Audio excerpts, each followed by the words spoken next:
Hi అందరికీ. అందరూ ఎలా ఉన్నారు? అందరికీ శివరాత్రి శుభాకాంక్షలు. శివరాత్రి కదా! ఈరోజు టెంపుల్‌కెళ్ళాం. టెంపుల్‌లో చాలా జనాలున్నారు. బయట కోకోనట్ కొట్టి పూజ చేసేసి టెంపుల్ లోనికెళ్ళామనమాట. స్వామివారికి అభిషేకం, పూజ అన్నీ చేపించేసి కొన్ని వీడియోస్ అండ్ ఫోటోస్ తీసుకొని ఇంటికి వచ్చాం. వచ్చాక పానకం తాగామనమాట. ఇంక ఉపవాసం స్టార్ట్ చేసాం. మళ్ళీ ఈవినింగ్ కూడా టెంపుల్‌కి వెళ్ళాం.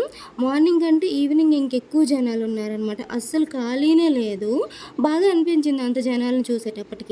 అక్కడ ప్రసాదం కూడా ఇస్తున్నారు. ఎవరైతే ఉపవాసం ఉన్నారో వాళ్ళ కోసమని ఫ్రూట్స్ అన్నీ. మేము కూడా తిన్నాం. ప్రసాదం తిన్నాక కొంచెం సేపు ఉండి రిటర్న్ అయిపోదాం అనేటప్పటికి అక్కడ క్లాసికల్ డాన్సెస్ జరుగుతున్నాయి అనమాట. చిన్న పిల్లలు చాలా క్యూట్‌గా అనిపించారు. కొంచెం సేపు అక్కడ ఉండి టైం స్పెండ్ చేసి వీడియోస్ తీసుకొని ఆ ప్రోగ్రామ్స్ చూసి కొంచెం సేపు అక్కడే టైం స్పెండ్ చేసి తర్వాత రిటర్న్ అయిపోయాం. రిటర్న్ అయ్యాక జాగారం స్టార్ట్ చేసాం. ఇది మన శివరాత్రి వ్లాగ్ అనమాట. మీరైతే లైక్ చేయండి, సబ్స్క్రైబ్ చేయండి, షేర్ చేయండి. మీ ఫ్రెండ్స్‌కి సజెస్ట్ చేయండి మన ఛానల్‌ని సబ్స్క్రైబ్ చేసుకోమని. టాటా.